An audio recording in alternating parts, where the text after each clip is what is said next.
اچھی طرح کان میں بٹھا لو, دل میں بٹھا لو, کان سے سن لو, دل میں بٹھا لو. عام طور پہ جب ہم لوگوں کو صدقات و خیرات کی ترغیب دیتے ہیں تو لوگ کہتے ہیں پہلے ہمارے موٹے موٹے ضروری کام نمٹ جائیں, کچھ چیزیں ہیں, اس کے بعد انشاءاللہ ہم کیا کریں گے, پیسے جو بچ جائیں گے تو پھر ہم انشاءاللہ کسی اچھے کوئی مدرسہ بنا لیں گے, کوئی اسپتال بنا لیں گے, اچھے کام کریں گے ہم. یہ بہت بڑی مسٹیک ہو رہی ہے آپ سے, اس لیے کہ آپ نے اس کو ضروری کاموں کی فہرست میں شامل نہیں کیا. آپ ابھی تک دنیا کو مسافر خانہ سمجھنے کے لیے تیار نہیں ہو. یہ ضروری کام سب سے پہلے ہونا چاہیے, کیونکہ موت کا کوئی بھروسہ نہیں ہے. اور آخرت کے لیے صدقہ جاریہ کہ آپ کا کوئی ایسا اکاؤنٹ کھل جائے جو آخرت میں آپ کے کام آئے. کوئی ہسپتال بنا دیا, کوئی مدرسہ بنا دیا, کوئی کنواں کھدوا دیا, یتیم خانہ بنوا دیا, یا یتیم خانے کے ساتھ تعاون کر دیا, یا کسی گھر کو پراپر بیس پر آپ نے کوئی بھی جو وہ تو بہت سارے مصارف ہیں نا. تو میں نے لاکھوں پتی لوگوں کو بھی دیکھا ہے کہ بھائی اللہ نے آپ نے ولیمے پہ 6 لاکھ روپے اڑا دیے, اور یار 8-10 لاکھ کا کوئی ادارہ بنا دو, یا کسی مدرسے میں کوئی ڈسپینسری بنا دو, یا کوئی اچھی فالتو نہ اڑاؤ جا کے کوئی بھی مانگ رہا ہے پکڑا دیے. یہ بھی بہت بڑی مصیبت ہے لوگوں کے ساتھ. اب جیسے وہ عرب کا جو شیخ ہے نا, جو اس بھکاری اس کے ماں باپ کو دعائیں دے رہا تھا اور یہ پیسے دے رہا تھا, تو میں اس عرب کے پاس ہوتا, میں کہتا آپ صدقہ کریں مگر ایسے ہی نہیں کسی کو پکڑانا شروع کر دیں, کیونکہ اس سے جو مستحق ہوتے ہیں ان کا حق مارا جاتا ہے. آپ یہ دیکھیں کہ یہ واقعی مستحق بھی ہے یا نہیں ہے, ورنہ وہ کوئی بھی دعائیں دے کے پیسے نکالنا شروع کرے گا. نکال, ٹھیک ہے اس کا جذبہ اچھا تھا, اللہ کرے اس کے ماں باپ کی مغفرت ہو گئی ہو, لیکن اصول جو شریعت نے بتایا ہے کہ پیسہ اللہ کی بہت بڑی نعمت ہے اور نعمت کو ضائع کرنے کی اجازت نہیں ہے. بہت سوچ سمجھ کے آپ نے خرچ کرنا ہے کہ مخلوق کو فائدہ زیادہ سے زیادہ ہو. کم سے کم انویسٹمنٹ میں زیادہ سے زیادہ فائدہ کیسے ہو سکتا ہے, پھر اس میں زیادہ انویسٹمنٹ کرو.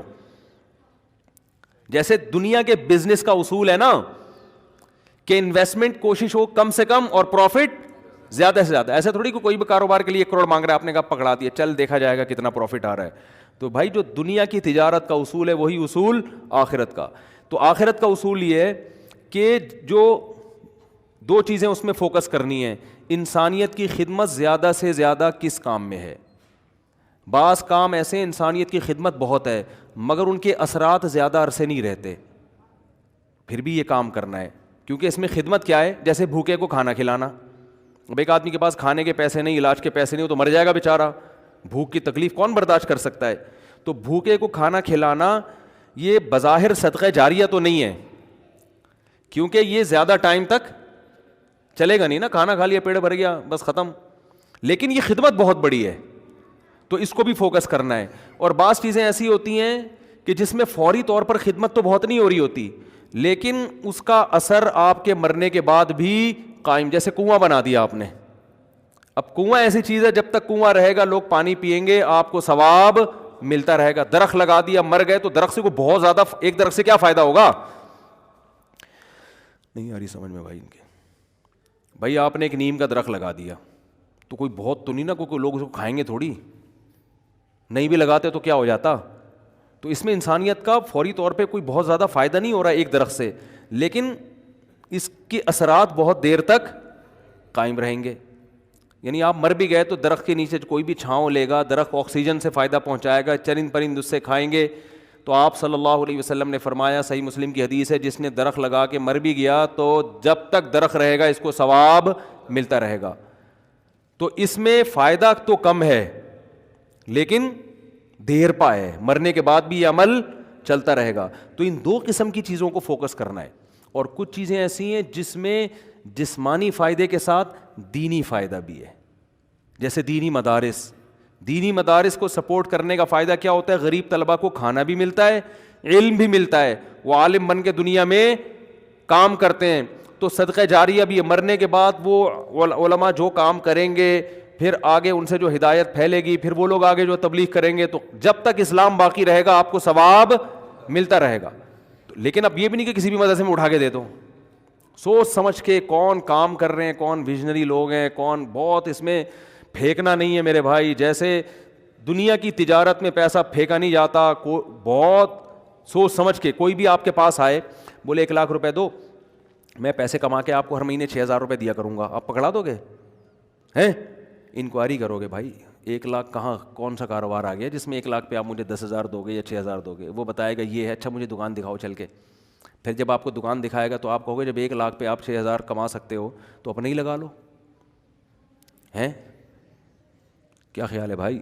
میرے والد صاحب نے کہا تھا جو بھی آئے نا پیسے مانگنے اور کہے کہ اس انویسٹمنٹ میں اتنا پروفٹ ہے، اتنا پروفٹ ہے، آدھا تمہیں دوں گا آدھا خود رکھوں گا، تو اس سے پہلے پوچھو کہ تمہارے پاس کتنے پیسے ہیں. وہ بتائے اتنے، تو پھر پورے اپنے کیوں نہیں لگا لیتے، اس میں پورا پروفٹ خود رکھو. کیا خیال ہے بھائی؟ ہاں وہ غریب آدمی ہو تو ایک الگ بات ہے، اور اللہ کا شکر ہے مجھے اس کا فائدہ ہوا. ایک دفعہ ہوا، دوسری دفعہ والد صاحب کی نصیحت پہ عمل نہیں کیا تو سارے پیسے ہی الحمدللہ سارے ہی ڈوب ہوئے تھے. ٹھیک ہے. ایک دفعہ فائدہ بھی ہوا. ایک صاحب جو ایک بڑے پوش ایریا میں رہتے تھے، میں چونکہ اس ایریا کا نام لوں گا تو کہیں ایسا نہ وہ سمجھ جائیں، لیکن قصہ پرانا ہو گیا وہ نہیں سمجھیں گے، پھر بھی احتیاط یہی ہے کہ نام نہ لیا جائے. مالدار علاقے کے تھے.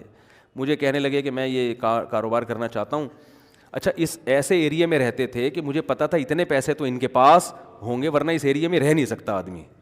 اب ایک آدمی ڈیفینس، ایک مثال دے رہا ہوں ڈیفینس کی، ڈیفینس میں رہتا ہو اور کہ میری تنخواہ 10,000 روپے، تو آپ کہو گے بھائی 10,000 والا ڈیفینس میں نہ کرائے پہ رہ سکتا ہے، اور اپنا گھر ہو تو سوال ہی پیدا نہیں ہوتا. یہ کروڑوں کا تو نے گھر کیسے خرید لیا 3 کروڑ کا ہے بھائی؟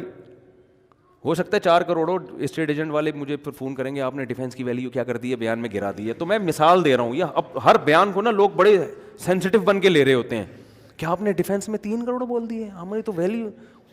تو اب کیونکہ شہرت ہو گئی ہے نا تو ہر چیز کو بہت زیادہ لوگ سیریس ہو رہے ہیں. 25 کروڑ ٹھیک ہے نا، 25 کروڑ کا. اب اس سے پھر لوگ پریشان ہوں گے یار ہم لے رہے تھے آپ نے قیمت بڑھا دی. تو بھائی یہ محض ایک مثال ہے، مجھے نہیں پتا ڈیفینس میں قیمتیں کیا چل رہی ہیں.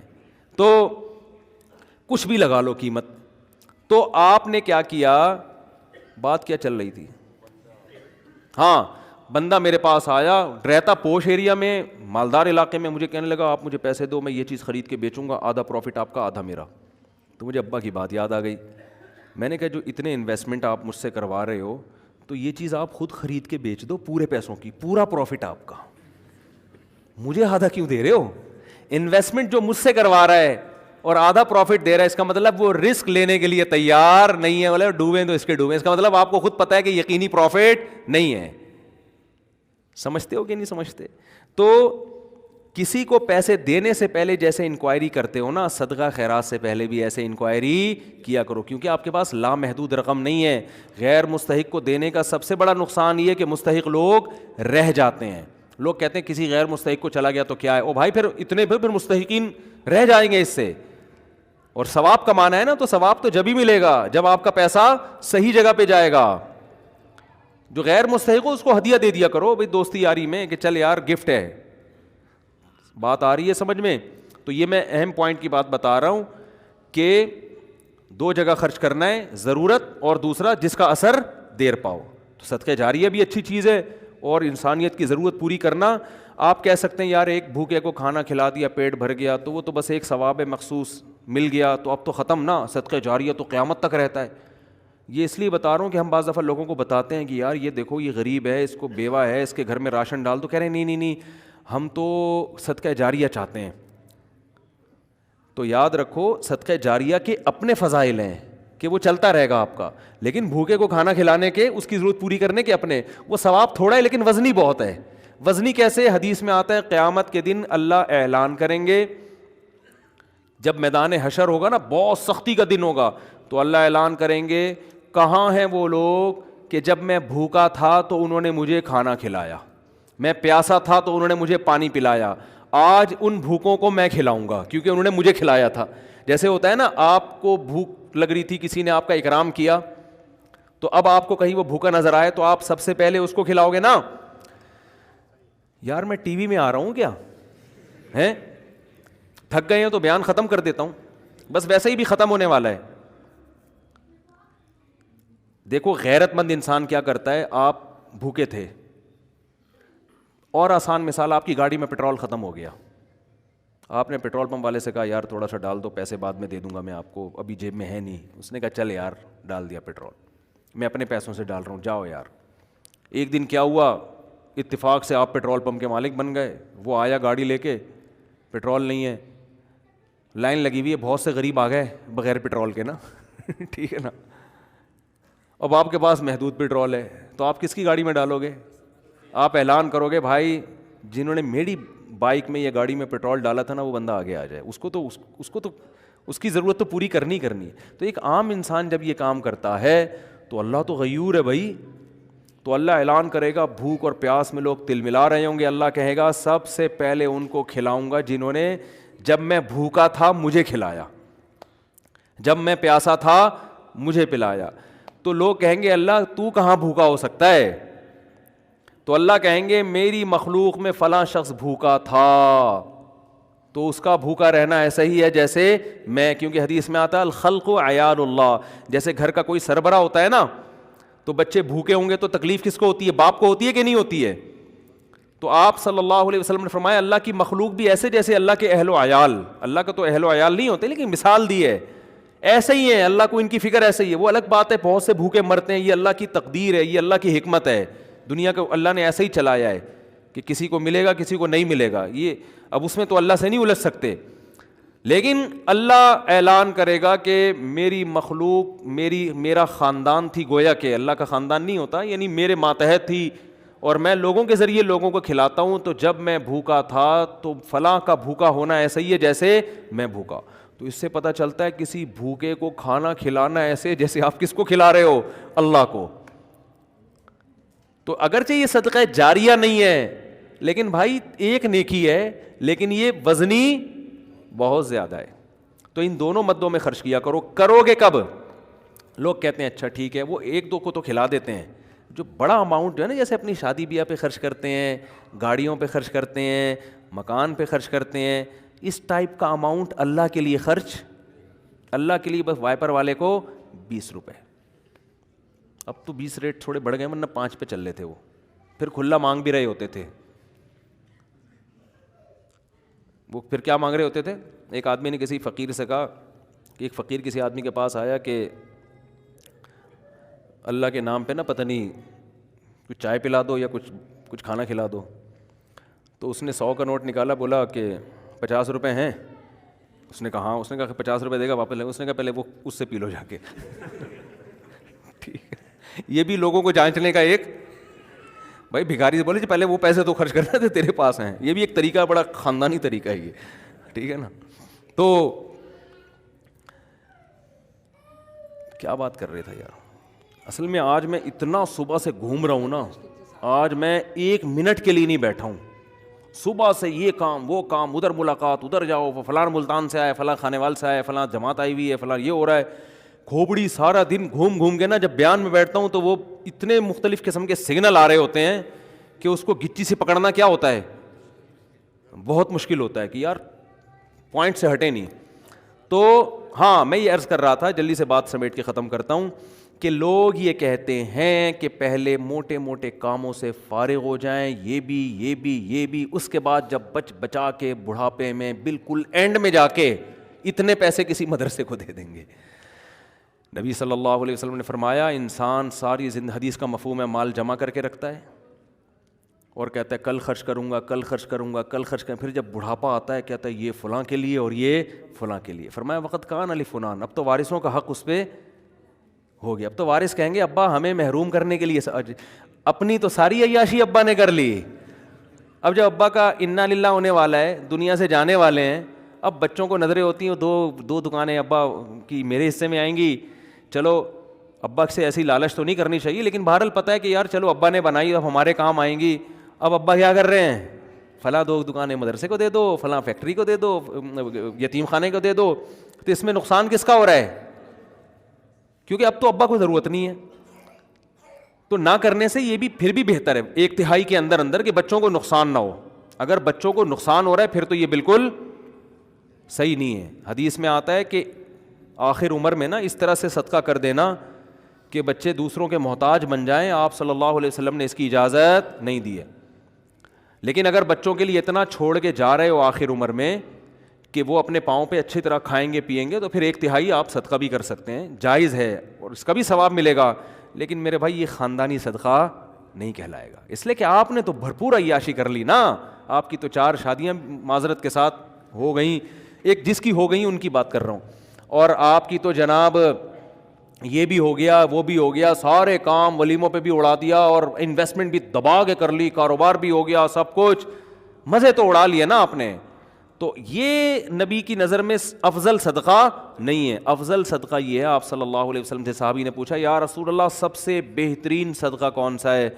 آپ نے فرمایا وہ صدقہ ہے تأمل الغنا و تخش الفقر, تمہیں امید ہو کہ اگر یہ پیسہ میں نے صدقہ نہیں کیا تو اس سے ڈبل بنا سکتا ہوں, پیسے سے پیسہ کما سکتا ہوں, یہ امید ہو, اس حال میں پیسہ صدقہ کرو.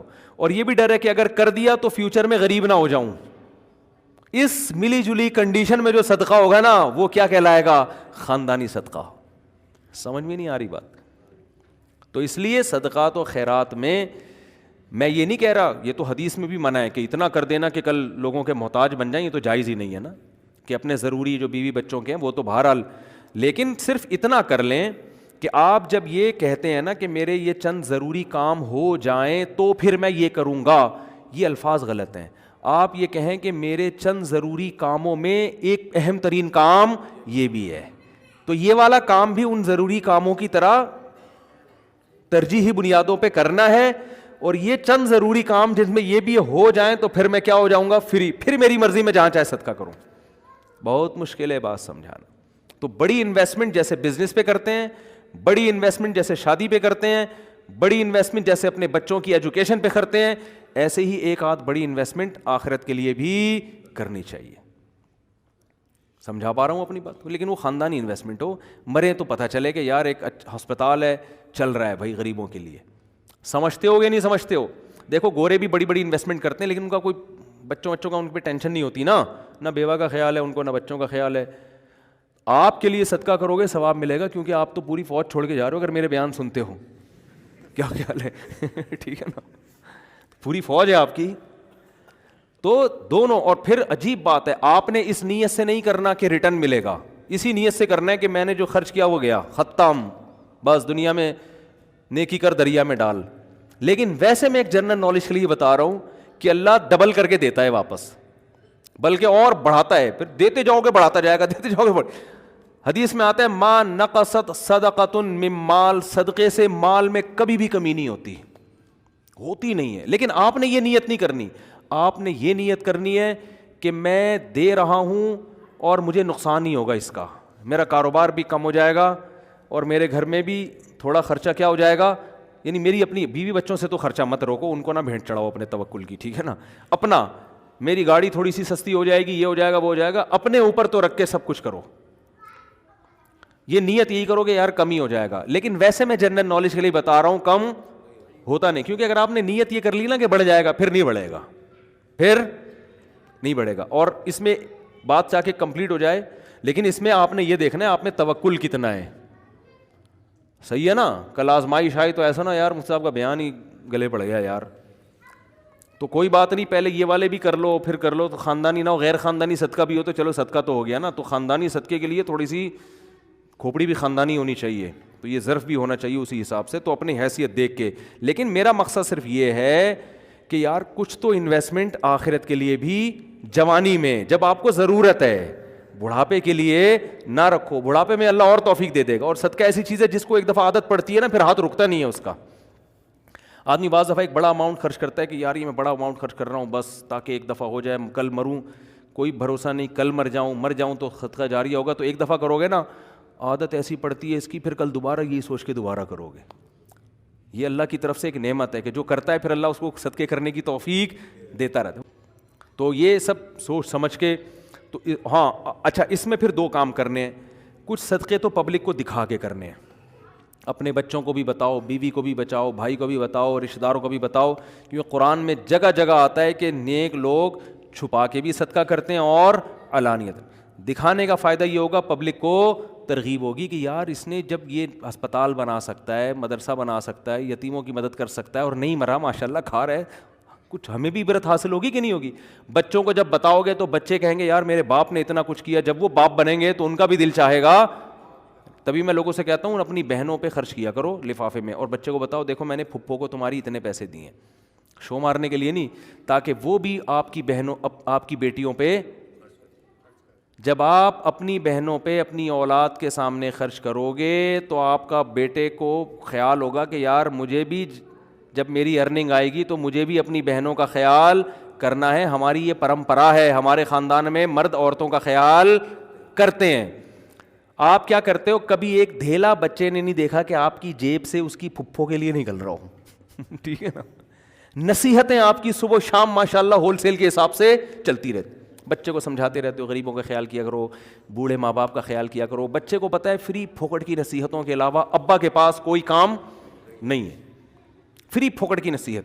جب آئیں گے گھر میں ٹارزن بن کے, کہتے تو نہیں ہے لیکن دل میں یہی ہوتا ہے, یہ کر لو, یوں نماز کیوں نہیں پڑھتا, یہ کیوں نہیں کرتا, یوں کیوں نہیں, ویڈیو گیم کھیلتا رہتا, پٹاخ تھپڑ لگایا, یہ کر رہا ہے وہ کر رہا ہے. بچے کو پتہ ہے ابا کے پاس فری پھوکٹ کی نصیحتوں کے علاوہ, وہ ہمارا فلاں ماموں بیمار تھے, ابا نے ایک دھیلا نہیں نکالا جیب سے. امی کی طبیعت خراب ہوتی ہے تو ابا کے پاس ہسپتال لے جانے کا ٹائم نہیں ہے. نصیحتیں جتنی مرضی کروا لو, نصیحتیں بھی کریں لیکن نصیحت سے زیادہ عمل. بات آ رہی ہے سمجھ میں؟ ایک صاحب تھے, وہ نا بہت زیادہ صدقہ کرتے تھے, امریکہ میں ہیں وہ. میں نے ان سے پوچھا, میں نے کہا یار آپ ہر مہینے کچھ نہ کچھ کرتے رہتے ہو اتنی, اور وہ ایسی قوم سے تھے جو کنجوسی میں مشہور ہے. میں نے ان سے پوچھا آپ کی قوم کیا ہے؟ میرا خیال تھا کوئی سید ہاشمی قریشی ہوں گے, کوئی وہاں کے مکہ مدینہ کے اتنے سخی. تو انہوں نے کہا یار ہم وہ قوم کا نام لیا جو کنجوسی میں جس پہ لطیفے بنے ہوئے ہیں. میں نے کہا اس قوم کے ہو کے آپ اتنے ماشاءاللہ؟ تو انہوں نے کہا یار میرے باپ کو ہم نے بہت صدقہ کرتے ہوئے دیکھا ہے, تو بس ہم نے ابا سے سیکھی, ہماری یہ بلڈ میں یہ چیز شامل ہو گئی ہے, نہیں کرے تو ہمیں سکون نہیں ملتا. میں نے کہا یار بڑے خاندانی ہو. میں نے کہا یار کبھی آپ کو دکھاؤں گا بھائی اس قوم پہ لطیفے بنانا چھوڑ دو. اب قوموں پہ لطیفے ہیں نا, ایک قوم بڑی کنجوس مشہور ہے, ان کے یہاں جب بچہ پیدا ہوا نا تو سب آئے مبارکبادی کے لیے, سارے جمع ہو گئے. تو بچہ کہتا ہے ابھی سارے یہاں جمع ہو گئے, دکان پہ کون بیٹھا ہوا ہے؟ تم سب یہاں آ گئے مبارکباد دینے, کمبختوں. یعنی اتنی اللہ نے اس بچے کو قوت گویائی عطا فرمائی, یہ بلڈ میں آ جاتی ہے نا چیز. تو بچے کو عقل نہیں ہے, شعور نہیں ہے, لیکن اس کے جینز میں یہ چیز آ گئی ہے کہ بھائی دکان کا بھائی آدھے ابھی آ جاتے ہیں, آدھے کسٹمر کو سنبھالتے. یہ لطیفہ ہے, کوئی سچا واقعہ نہیں ہے یہ, ٹھیک ہے نا, ایسی فرضی لطیفہ ہے سمجھانے کے لیے کہ کچھ اتنا کر کے جاؤ کہ بچے پیدا ہو کے جو ہے نا یہ بول رہے ہوں کہ ہم مبارکبادی میں 5 روپے تمہاری جیب سے نہیں نکلے. سخاوت کی ترغیب دیں وہ. تو خیر کچھ چھپا کے کچھ دکھاؤ, اور کچھ کیا کرو ایسا چھپاؤ کہ وہ حدیث میں آتا ہے دائیں سے دو بائیں کو پتہ نہ, بھول جاؤ. نیکی کر کے دریا میں ڈالنا جسے کہتے ہیں, خود بھی بھول جاؤ کہ میں نے کوئی نیک کام کوئی صدقہ کیا, کسی غریب کو کھلایا بھی ہے کہ نہیں کھلایا. جیسے عرب لوگ کرتے ہیں نا, آتے ہیں بیٹھ جائیں بھائی, بیان ختم ہو جائے پھر کرنا سوال, ٹھیک ہے, بیان ختم ہو جائے. تو جیسے عربوں میں ہے نا کہ دائیں ہاتھ سے دیتے ہیں ایسے, بعض فقیروں کو وہ یوں کرتے ہیں جیب میں ڈال دیتے ہیں, بس یوں کر کے نکل جاتے ہیں. اس فقیر کا سامنا بھی نہیں کرتے کہ کہیں یہ نہ دیکھ لے, اور پھر یہ جب ملے گا تو جھک کے ملے گا, یہ بھی نہ ہو. ایسا دو کہ کسی کو بھی پتہ نہ ہو, جس کو حدیث میں کہتے ہیں لا تعلم شمالہ ما تنفق یمینہ, دائیں ہاتھ جو خرچ کر رہا ہے بائیں کو بھی پتہ نہ چلے. اس سے پتہ چلتا ہے دیتے ہوئے کون سا ہاتھ استعمال کرنا چاہیے, دائیں. لیفٹ ہینڈ سے لین دین کرنا یہ شریعت میں پسندیدہ نہیں ہے. میری تو عادت ہے کوئی دکاندار بائیں ہاتھ سے پیسے پکڑاتا, میں کہتا ہوں بھائی کیوں نحوست ڈال رہا ہے اس کے اندر, اس کو ہاتھ چینج کر کے سیدھے ہاتھ سے دے دے. مجبوری ہو تو ایک الگ بات ہے, آپ ڈرائیونگ کر رہے ہیں تو پھر اب یہ تو نہیں کہ وہ جو ہے نا ایک ہاتھ سے گیئر پکڑا ہوا ہے ہاتھ چھوڑ کے جی تو کھڈے میں گر گئی گاڑی. تو مجبوری میں لیفٹ ہینڈ استعمال کیا جائے گا. مجبوری میں الٹے ہاتھ سے کھانے کی بھی اجازت ہے مجبوری میں, لیکن نارملی ڈرائیونگ میں آپ الٹے ہاتھ سے مجبوری ہوتی ہے بعض دفعہ, بعض لوگ رائٹ ہینڈ سے صحیح اسٹیئرنگ پہ قابو رکھتے ہیں, لیکن نارملی نہ دائیں بائیں سے لیفٹ ہینڈ سے کھانا چاہیے نہ لین دین کرنا چاہیے. سمجھتے ہو؟ مفتی طارق مسعود صاحب کے بیانات سننے کے لیے youtube.com/مفتی طارق مسعود کو سبسکرائب کریں, اور اگر آپ لائیو ویڈیو کو کبھی بھی مس نہیں کرنا چاہتے ہیں تو سبسکرائب کرنے کے بعد بیل آئیکن پہ کلک کرنا مت بھولیں. جزاک اللہ.